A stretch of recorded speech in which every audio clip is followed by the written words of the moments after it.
Here's a moment you know well. You're at a restaurant. The waiter comes to your table and asks, "What would you like to order?" You look at the menu. You know what you want, but you're not sure how to say it. Is it chicken soup or soup of chicken? Do you say "I want" or "I would like"? And how do you ask for something without dairy? Food is one of the first things people talk about when they meet someone new. Do you like to cook? What's your favorite meal? Have you tried this restaurant? And yet, food vocabulary is one of the areas where English learners feel least confident. The names of ingredients, cooking verbs, meal times, these things don't always appear in textbooks. They come from real life. Today, that changes. Hello, and welcome back to English Journey Studio. This is day 8 of your 30-day English journey. 7 days down, 22 to go. You are moving from A1 toward B1 step by step, episode by episode. Today is Tuesday evening. Sarah is home from work after her presentation, and she's going to cook. Follow along as she prepares her favorite meals, and by the end of today's episode, you will have all the food and drink vocabulary you need for everyday life in English. One more step from A1 to B1. Are you ready? Let's begin. It is Tuesday evening, 6:30 p.m. Sarah gets home from work and drops her tote bag on the hallway chair. She kicks off her ankle boots. The presentation went well. The clients from Chicago liked her work. She is tired but happy. She opens the refrigerator. On a regular weekday evening, Sarah doesn't like to cook something complicated. She wants something simple, warm, and satisfying. Tonight, she decides to make pasta. Pasta is one of her favorite meals. It's quick, it's filling, and she always has the ingredients at home. Ingredients. This is an important word. Ingredients are the individual items you need to make a meal. If you are making a cake, the ingredients are flour, sugar, eggs, butter, and milk. If you are making pasta, the ingredients are pasta, olive oil, garlic, tomatoes, salt, and pepper. Sarah opens her kitchen cupboard. A cupboard is a closed cabinet where you store food and kitchen items. She takes out a box of spaghetti, a long, thin type of pasta, and a can of crushed tomatoes. Then she goes back to the refrigerator and takes out garlic, a small bunch of fresh basil, and a block of Parmesan cheese. Parmesan is a hard, salty Italian cheese. In New York, you can find it at almost any grocery store.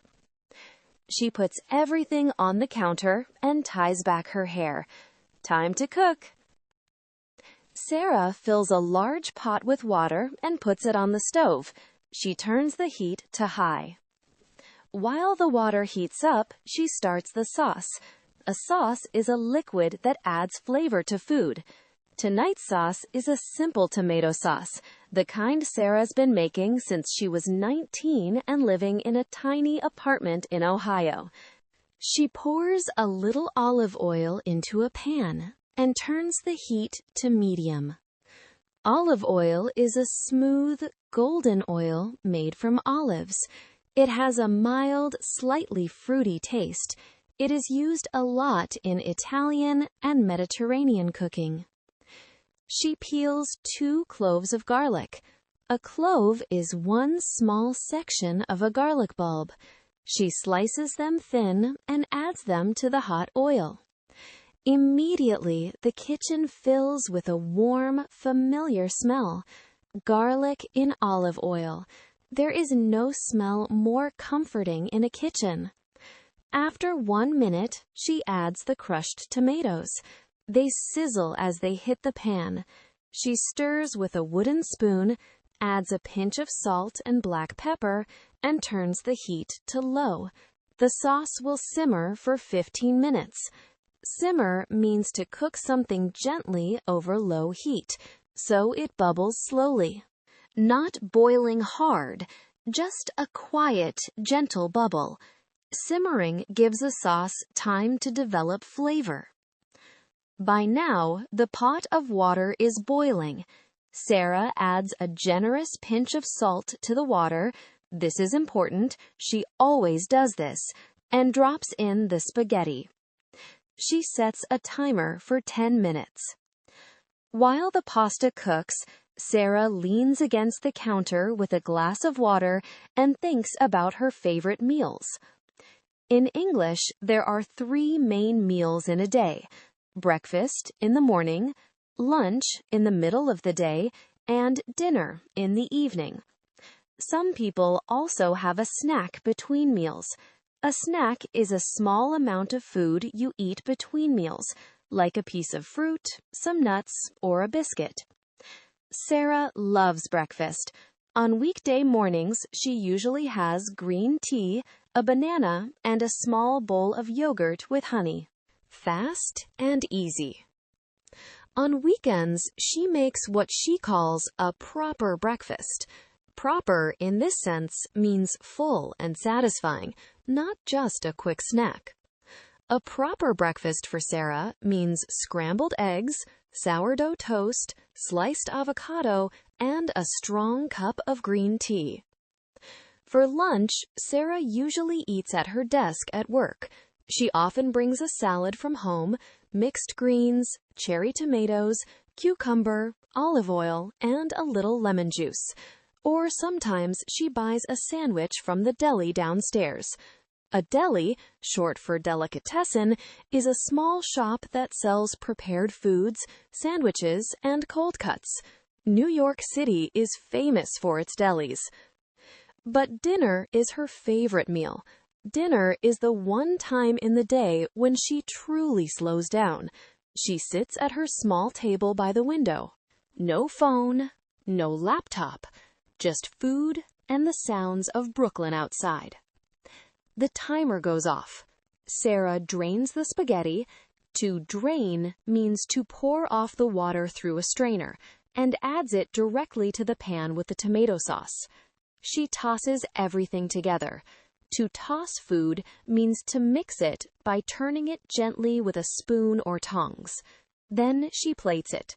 To plate something means to put the finished food onto a serving plate, ready to eat. She grates Parmesan cheese over the top, long, fine strips of cheese falling over the pasta like soft snow. Then a few fresh basil leaves. Basil is a bright green herb with a fresh, slightly sweet smell. It pairs perfectly with tomato.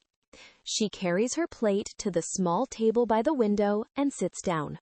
Outside, Brooklyn is doing what Brooklyn does on Tuesday evenings. A dog is barking somewhere. Someone is playing music. A car door slams. The lights in the windows across the street are warm and yellow. Sarah twirls a fork full of pasta and takes a bite. Perfect. She eats slowly. She finishes her plate. She pours herself a small glass of sparkling water. Water with bubbles, also called carbonated water or fizzy water, and sits quietly for a few minutes.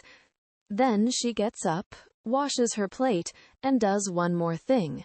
She packs tomorrow's lunch.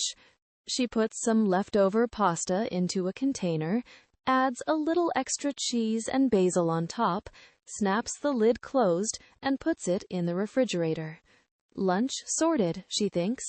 In English, sorted means taken care of, organized, or finished. It's a casual, satisfying word. She turns off the kitchen light. Today was a good day. Today, Sarah came home after a successful presentation, cooked her favorite pasta dinner, and thought about all 3 of her daily meals. A quiet Tuesday evening, simple, warm, and satisfying. Let's review today's key vocabulary. Ingredients: the individual items you need to make a meal.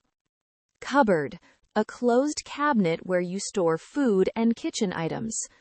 Sauce, a liquid that adds flavor to food. Simmer, to cook gently over low heat with a slow, quiet bubble. Boil, to heat liquid until it bubbles rapidly. Drain, to pour off the cooking water, usually through a strainer. Toss, to mix food by turning it gently with a spoon or tongs. Plate, to put the finished food onto a serving dish, ready to eat. Breakfast, the first meal of the day, in the morning. Lunch, the meal in the middle of the day. Dinner, the evening meal. Snack, a small amount of food eaten between meals. Deli, short for delicatessen, a shop selling sandwiches and prepared foods.